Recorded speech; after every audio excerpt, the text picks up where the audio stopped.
Hello, friends. This is Dave Hurwitz, executive editor at ClassicsToday.com, here with a fantastic list of 16 great vocal symphonies.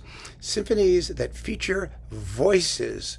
Now, you see, I really think that this is a different category, and I know that in talking about the lists of, most emotionally draining works or symphonies 1 or 2, you've mentioned some of these like big choral extravaganzas that are called symphonies, but I think they deserve a list all to themselves. And so I left them out. And when I left them out, some of you pointed an accusatory finger and said, "How dare you leave out even though it's a vocal symphony." I didn't really say anything because I was saving this surprise for now. Something that I think we'll really have a good time talking about. So let's go through. There's 16 of them because I've been doing 16s for some reason I can't really quite explain. Maybe because it's like 4 squared. I don't know. It just seems to be a good number, and I can slot a lot of things into it and get a good representative sample. So here are 16 great, really great vocal symphonies, starting with Liszt, the Dante Symphony. And remember, some of these things fit in multiple categories, especially if they're numbered. I made sure that, if they're numbered, sometimes they go in the number thing. So just because something isn't here, that doesn't mean it's not going to show up later. So stay calm. Let's all be nice and keep our zen, shall we? Anyway, Liszt, the Dante Symphony. Oh, my goodness. It's really kind of a piece of schlocky noise, but it's fun schlocky noise. I really like it. It's got different endings depending if you want the loud ending or the quiet ending. It consists of Hell, which is absolutely marvelous, and then you've got the Purgatorio thing, or whatever that thing is, which is sort of less interesting. And then it ends with a Magnificat, because Liszt didn't really feel capable of doing Paradiso, and I don't blame him. For all that we tend to, dump all over Liszt for his like crazy ambition and, his philosophical pretensions, he did know what he couldn't do. And I think the Dante Symphony is very underrated because that closing Magnificat is really beautiful. It's a lovely, lovely setting, very, very sincere. There's nothing that's not noble. What's the word? Ignoble, let's say. It's a noble setting, a beautifully serene setting, and a lovely work, actually. The key, the problem is the contrast between the Inferno stuff at the beginning and, the gradual anticlimactic, let's face it, sort of ending. But if you take it for what it is, as it comes, it's really, really lovely. And I enjoy it. I really do. As far as the Faust Symphony goes, well, as I said, stay tuned. It may pop up in another list, so just keep that one under your belt for a bit. Next, Benjamin Britten's Spring Symphony. Oh, yes, the Spring Symphony. I'm not sure if I really like the Spring Symphony. It seems to me that it really has dead spots. I mean, the poetry is lovely, and I've said a million times, every composer should have to write a spring piece. It should be required before you're allowed to be a composer. You've got to do spring. And it's such a wonderful topic. It has such musical possibilities. I mean, here you have the soloist doing little bird things, going jub jub hooey, woot woot woot woot, wookie wookie wookie, jub jub hoo hop, woof woof woof woof, making little bird call things. It's adorable. And then at the very end, the boys' choir whistling "Summer is a comin' in," Ludi sing cuckoo. It has brilliant moments. Absolutely brilliant moments, but then there are other moments that sort of, I just sort of go, Other people may love it more. I think maybe the signal of just how sort of, iffy the piece is the fact that it just hasn't received many recordings. There's Britten's own, and then Andre Previn did it, and then Hickox did it on Chandos. And there's maybe there's 1 or 2 others. I don't think so. There are very, very few. For what it is, for the ambition of it and the mastery of vocal forces that Britten shows, which is typical of his writing. I mean, it's nothing like the War Requiem in terms of the kind of attention that it gets. But it is a symphony, and along with the Symphonia de Requiem, I think it's one of Britten's 2 or 3 best works in that meanwhile. There's only one other. There's the Cello Symphony, which I really don't particularly care for at all. It just sounds kind of grotty and ugly. That's me. But so the Spring Symphony, make of it what you will. I include it because I think I should. Then Vaughan Williams, a Sea Symphony. Behold, it's me. Yeah, myself. Told you it was coming. All of you people, when I did Symphonies No. 1, you're all like screaming, you forgot Vaughan Williams. You left out Vaughan Williams. You didn't talk about nonsense. He's just in another list. I'm actually trying not to be ridiculously duplicative in these lists because I want to include more music. It's that simple. I want to put as much stuff as I can in the stuff that deserves to be there, of course, but it may show up in a different list at some point because I really, really want to give as many interesting and new composers a chance as I can. And I want to add another point, which I think is really very interesting. And I some of you were talking about how in the list of Symphonies No. 2, I left out Brahms 2 and I left out Beethoven 2 and how dare I and all that stuff. Oh, it was so easy. It's just so easy. And the Rachmaninoff too. Oh my God. Well, we're going to talk about that in a minute. So we'll come back to that topic. But, you don't have to have the same composers in every list. I mean, some of them you do. You sort of have to have Beethoven, from the Eroica on, I think. You just do. You have to have Mahler. He only wrote 9 symphonies. It's not because they're better than anyone else. It's because there's so few of them. And they're so extraordinary. Each one is extraordinary. I mean, with Bruckner, you're from maybe 3 or 4 on. You should include most of them, maybe not all of them. But, it depends on who we're talking about, doesn't it? It really does. Some people, I think, are necessary. Some people are less necessary. You may disagree. I think if we have a couple of Brahms symphonies, that's really enough. I don't think Brahms was primarily a symphonic composer. He was a chamber music composer. And he wrote amazing chamber music. But that's another topic. Okay. No. 4. Oh, yes.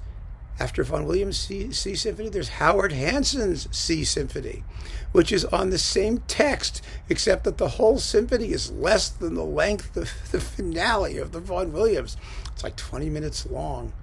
It's a lovely, lovely work. No one ever performs it. It's been roundly eclipsed by Vaughan Williams, but it is a C Symphony with text by Walt Whitman, and it's by Howard Hanson, his 7th. So if you've got a chance, give it a listen. It may be interesting to you. I really think you'll find it fascinating for comparison purposes. And it's a very lovely work, and it's short.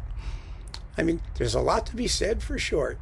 Vaughan Williams' the C Symphony is not without dead spots. The Hanson really doesn't have that many dead spots, unless you consider the whole work to be a dead spot. But that's, again, a matter of taste. After that, oh yes, Berg, the Lulu Symphony.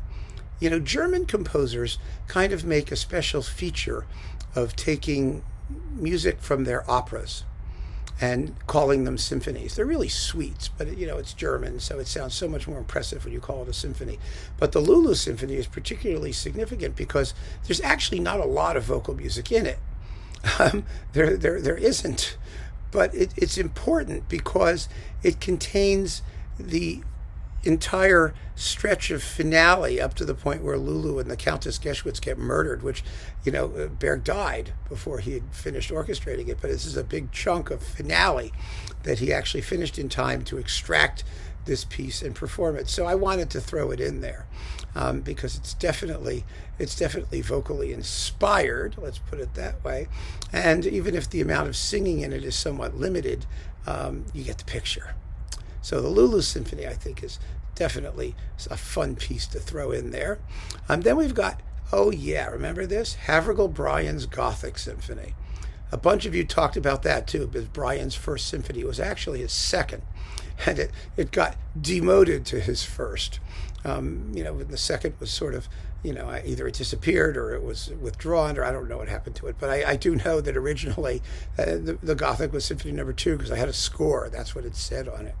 Anyway, the Gothic Symphony is the largest piece of music that probably ever written that anyone wants to bother with. and they haven't bothered with it very often. And when you listen to it, you understand why. It's only had about 2 acceptable performances. One was on Marco Polo with the entire city of Bratislava, and the other, and much better one, by the way, is on Hyperion. I think Martin Brabants is the conductor.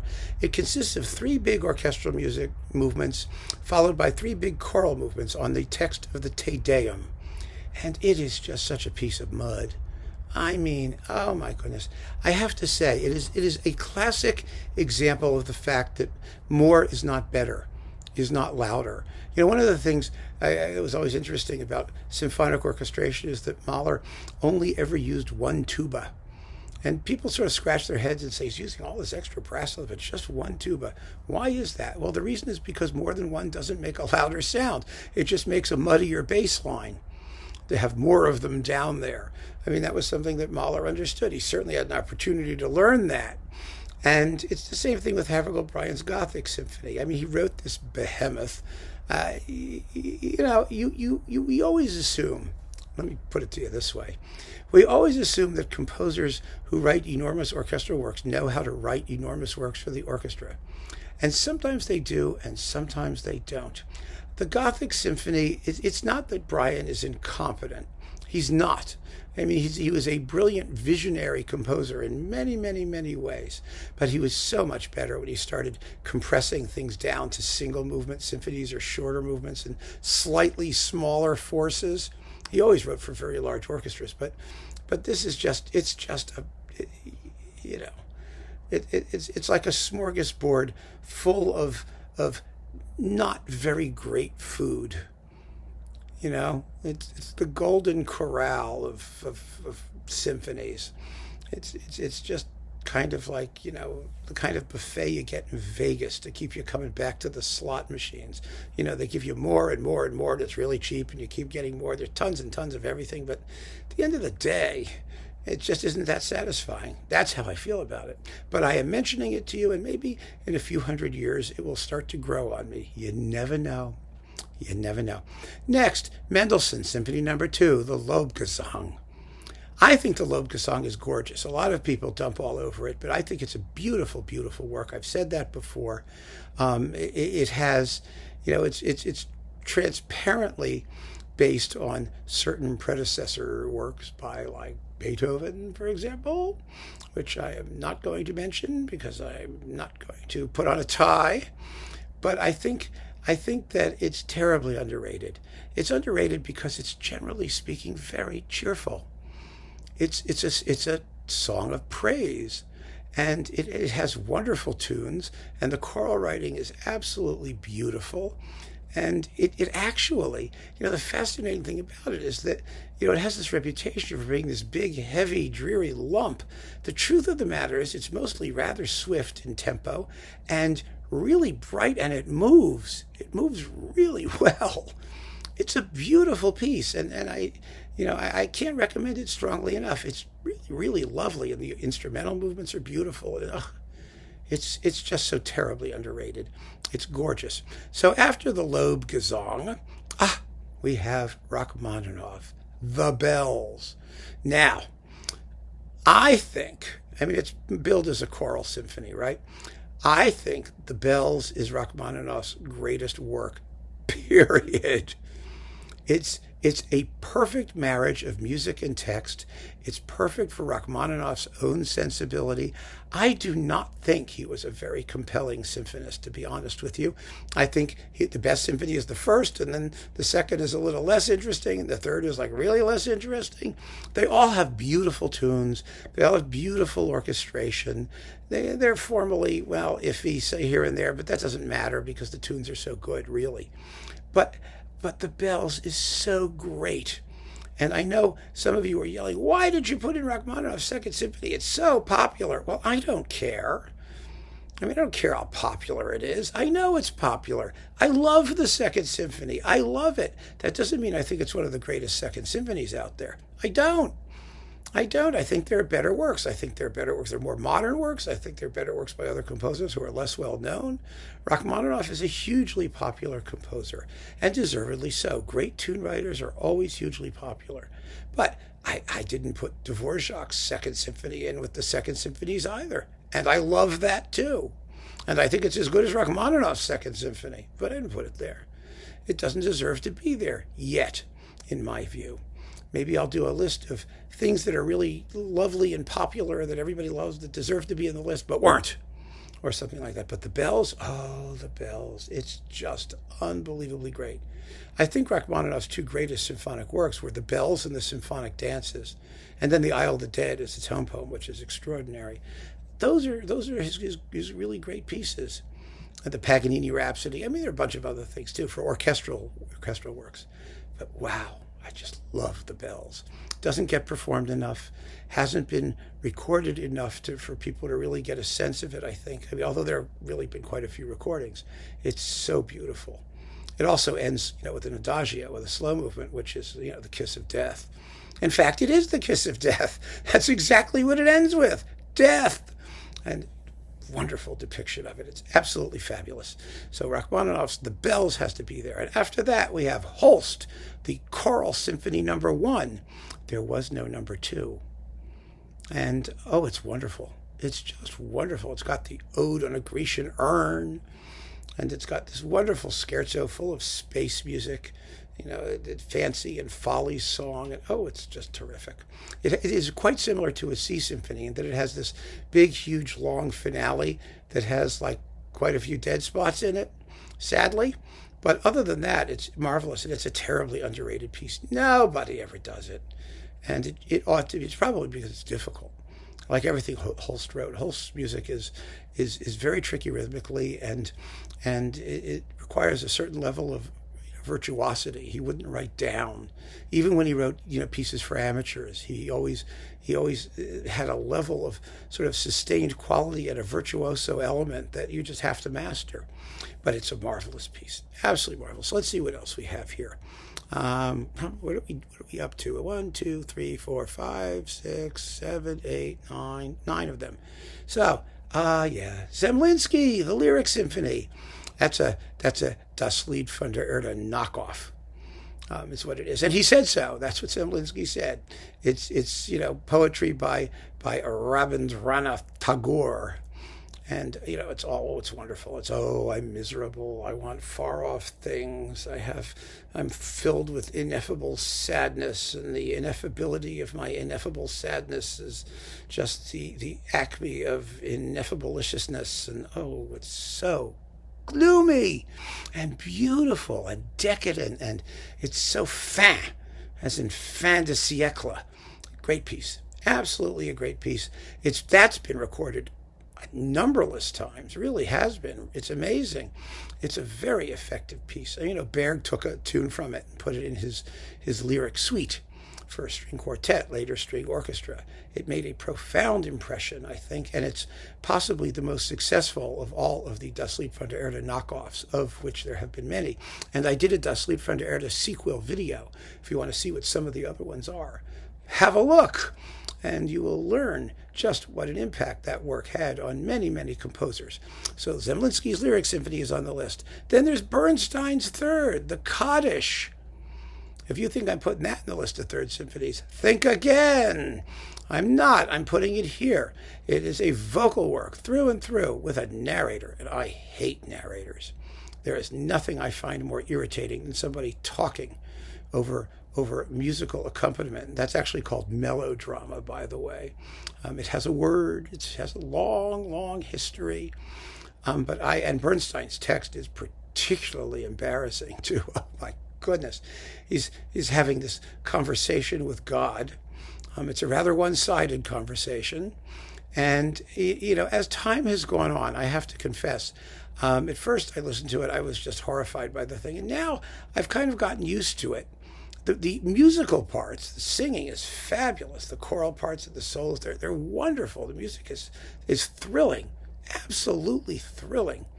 But, you've got to deal with this male or female person shrieking and screaming about, how, they feel that God has broken his promise or her promise or whose promise. I don't know. It's oh dear. It's extremely sincere. That I will say. It definitely is.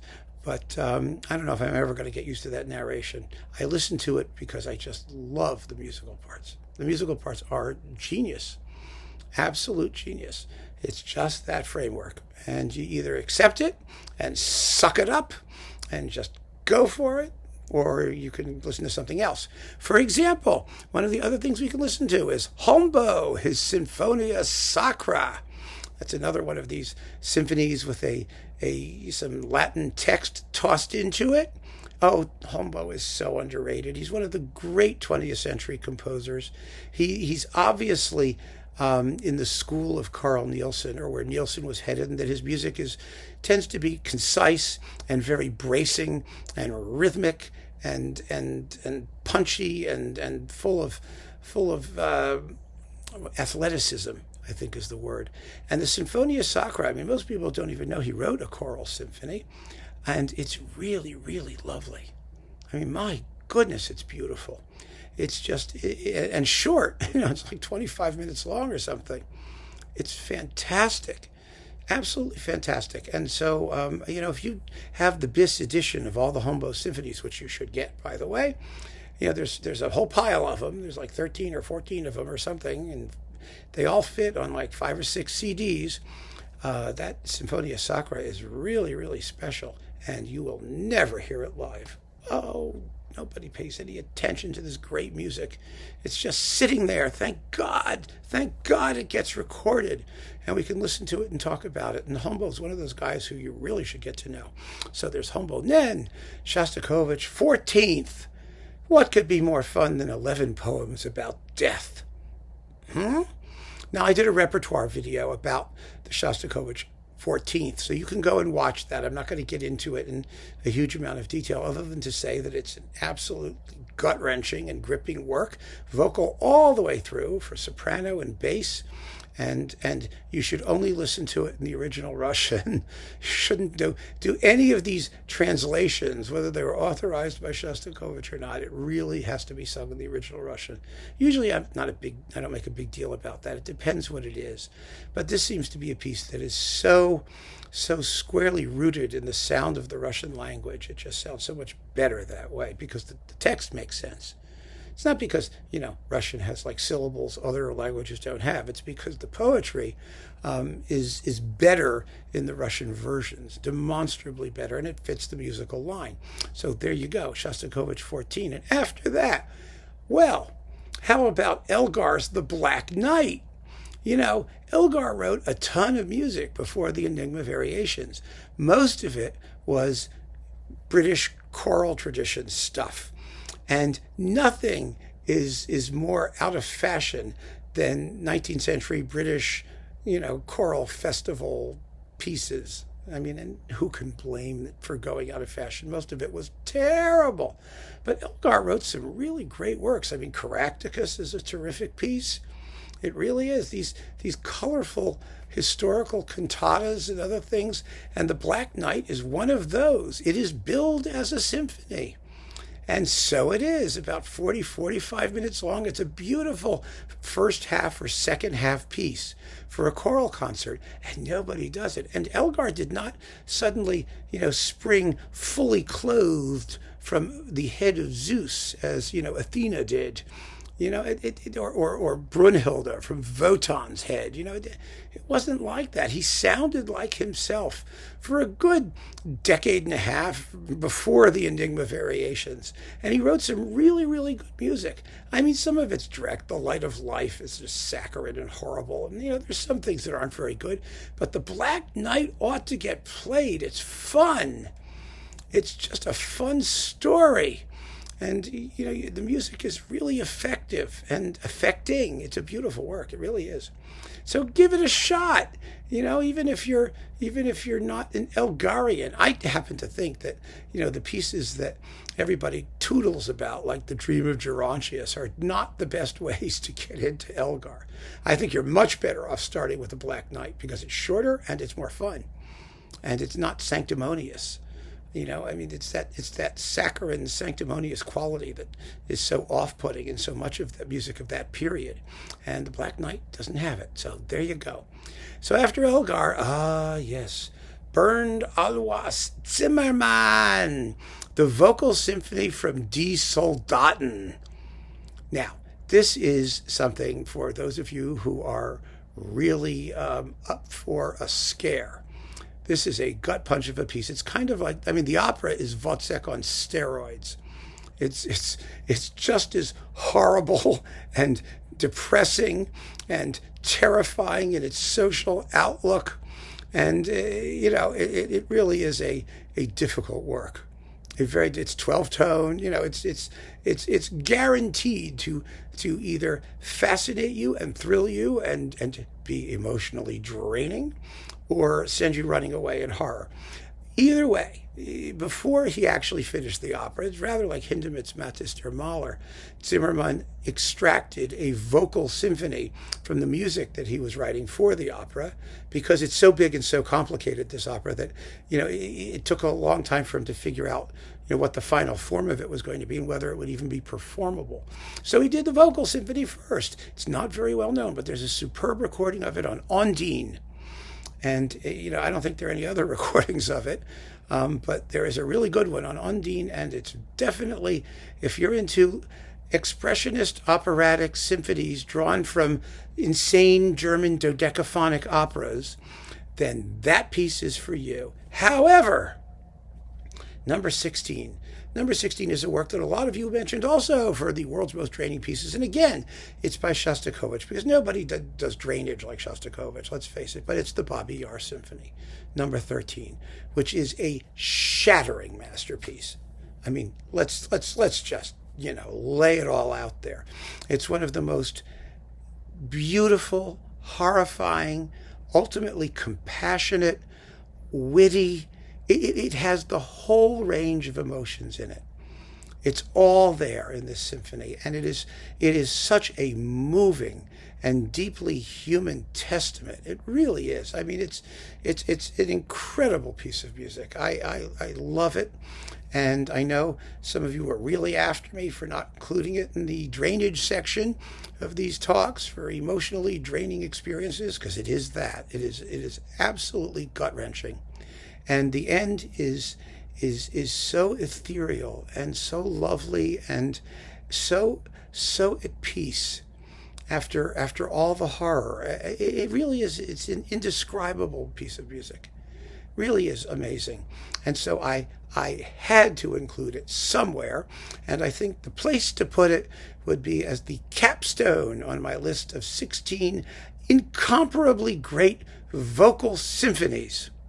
So there you go. Shostakovich's 13th made the cut, and I hope you're all very satisfied about that. I certainly am. So keep on listening, my friends. Thank you so much for joining me. Take care.